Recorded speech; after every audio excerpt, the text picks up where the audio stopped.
Abraham, this evening we're going to have a presidential not hopeful debates, but debates between some hopeful presidential people. And we don't find either one of them very hopeful, do you? Okay. Okay, but I just thought it'd be fun to hear from you if they would allow 3 people in the debate, and the question posed would be, and you, Mr. and Mrs. Abraham, what would be your proposal to alleviate the current financial crisis, worldwide crisis? Chill out and go to work. That's it?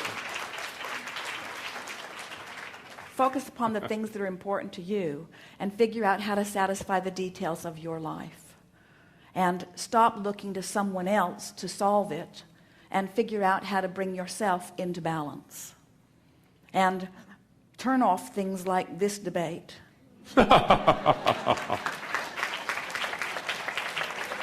that you don't continually harass yourself into the misalignment of what's already in your vibrational escrow.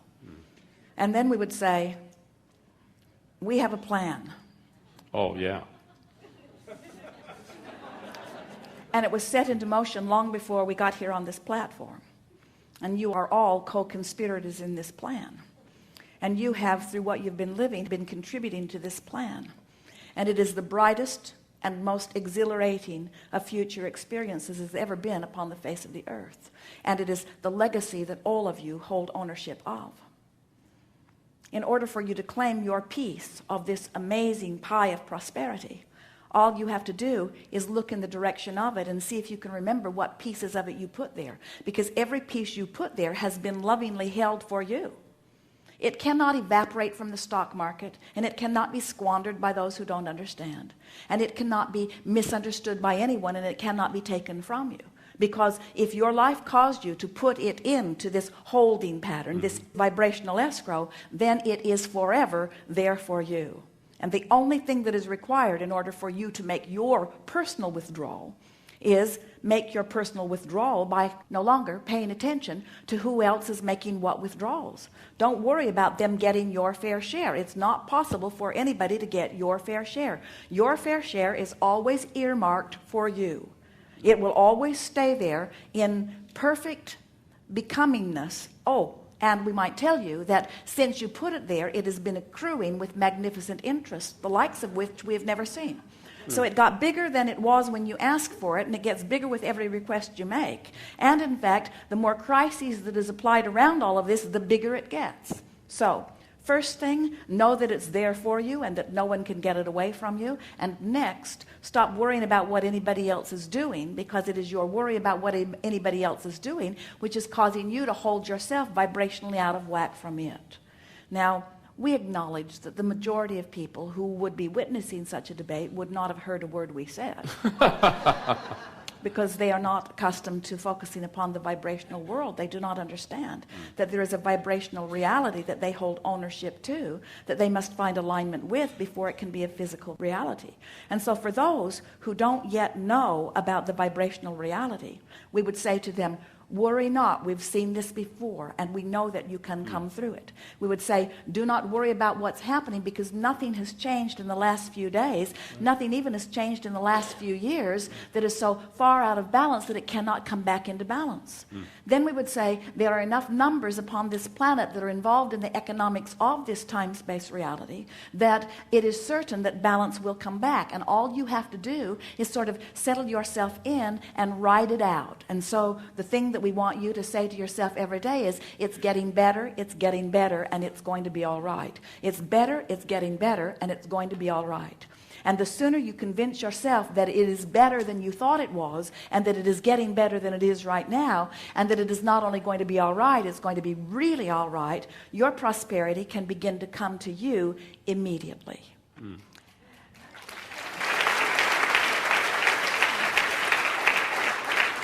So the question that we want to put to all of you on the heels of what we just discussed here is, how do you get from the place of being so aware of what maybe millions are beating the drum of, how do you hold stability in an environment like that? How do you do it?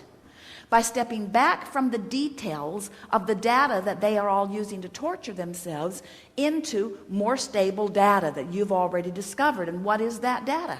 What is a more stable understanding right now today than the law of economics in your financial environment? What's a more stable law? Law of attraction. What's a law of gravity is more stable than that too, isn't it? What goes up must come down. You've known it all along. Have you been listening to us for a while? So have you heard us say that when someone is sick, that vibrationally speaking, they are weller now than they were before they got sick? So what just happened to your financial market? Big time. It got bigger and better and weller vibrationally than it has ever been before. Your stock market, your financial basis worldwide just increased dramatically, many times more dramatically in the last week than it has in the last 5 years. That's what just happened. That's reason to celebrate, unless you're on the outside of it. That's reason to celebrate, unless you're over here vibrationally still in the vibration of fear. So what do? How can you, in essence, be sick and give birth to wellness and then turn in the direction of the wellness? You have to start telling the story of wellness. You have to stop flailing about, beating the drum of what's gone wrong. You have to start lining up with what you want. And so what does something like a financial crisis do to you as an individual? It makes you seek more stability. It makes you want more autonomy. It makes you want to be more stable. It makes you care about more of the people of the world. Doesn't it? Doesn't it? Doesn't it make you want for the well-being of more? Also, didn't you and millions of others like you, didn't you just put more people that you don't even know in your vibrational escrow? Didn't you start requesting from source energy on the behalf of a larger number of people? Isn't that what happened to you? You've done it whether you know that you've done it or not. Now, when you find a reason to feel good, when you pet your cat, when you bask, when you put your feet in the water, when you make love, when you do things that distract you from the problems of your day, and you use any excuses you can to cause the cessation of resistance and therefore the allowance of alignment, when you do that, what are you now aligning to? What are you aligning to that was not even there to align with last week? You're aligning to more abundance. Do you see what we're getting at? That's why we don't worry about the hiccups. We don't want to get rid of contrast. We don't want the things that you think you don't want to go away. We want them to stay here to stimulate you to more wanting. We just don't want you to be among the ones who keep asking for more but keep holding yourself in deprivation of what you and your culture and your world and your economy have expanded to. It's time for you to begin to allow the abundance that you've asked for. And when you ask in an extra strong way, strong asking and a little allowing goes a long, long way.